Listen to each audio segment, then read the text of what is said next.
Yeah, the funny thing is we've been trying for months now to get any of the candidates to talk about housing, and we finally got it. Just wasn't the way we wanted it. As I think most of you are aware, Secretary Clinton actually put out a formal housing platform, which is the first of any presidential candidate to do so. Unfortunately, during the process, when you're running for office and you got all these issues going on, you're running to be president of the United States, you don't necessarily spend a whole lot of time in the details. You're looking for policy positions that can strike a chord with the base that you're trying to get to support you. She certainly did that. Look, if you look at the Federal Reserve Bulletin that came out in November of 2015, it's a bulletin available on the internet, and it covers the HMDA data that was reported for the year 2014. And in there, it just gives in the tables the denial rates for all the various ethnicities for purchase transactions. A lot of other tables in there as well, but that's one of the tables. And, technically she's right.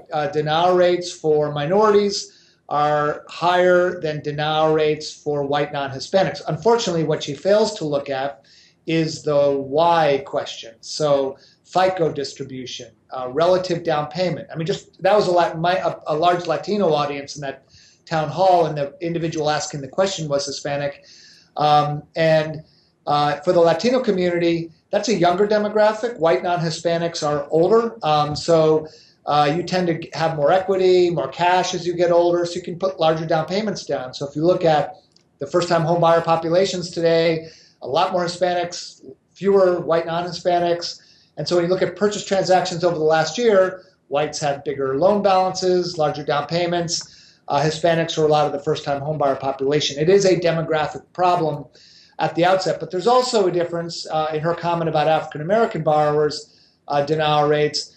FICO scores, unfortunately, tend to be lower for various demographic groups over others. So when you isolate for those elements, you eliminate a lot of those differences that she failed to cover in a simple data point coming from a HMDA database, most likely from the Federal Reserve.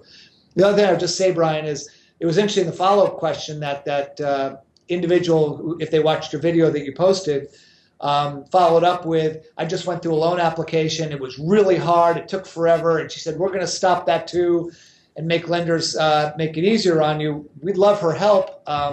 We're all living in a world where the qualified mortgage rule requires us to do a whole lot of things that eliminate any opportunity to use judgment. And if you're a self-employed borrower, you have any kind of story to tell about your life, we all know how hard it is to get that loan approved and how much additional documentation is used. We've gone from a period where, well before the recession and before all the crazy loan products, we were able to actually use common sense and judgment to decide what was a good borrower. Unfortunately, the bad period that led to the housing recession has resulted in rules that don't allow that anymore. We've lost our way. We need to somehow find a way to get back where we can provide more creditworthy borrowers loans without worried about, legal interference or False Claims Act violations or enforcement acts from an agency. We have a long way to go there. But yeah, unfortunately for that statement, she's right, but she's also wrong, and it's where the detail matters. We're going to work closely to get that information to her campaign, and we've been back and forth with some of her campaign staff already today on the subject. But what was implied there is that they weren't getting loans, or loans are more difficult because of their ethnicity, and that statement alone is patently wrong. I mean, and if we had a large Hispanic community there who was at this town hall, it felt to me like it was a little politically expedient. And when you have that type of vitriol, it becomes very divisive in nature, don't you think? Yeah, absolutely, Brian. And you and I have talked about this. And look, the political landscape, all the candidates are appealing to the base that they think needs to be elected. I was watching an interview with Donald Trump this morning on, I forgot, one of the news shows.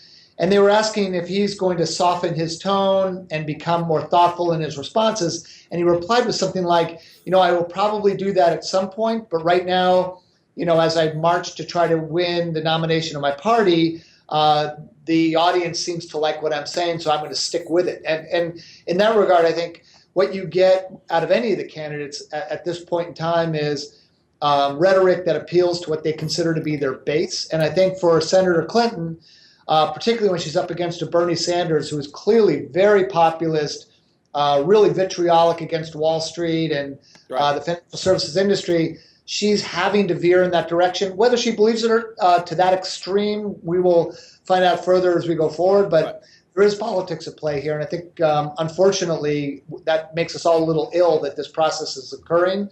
But it's divisive. But nevertheless, I think that's part of what was in that dialogue in that speech.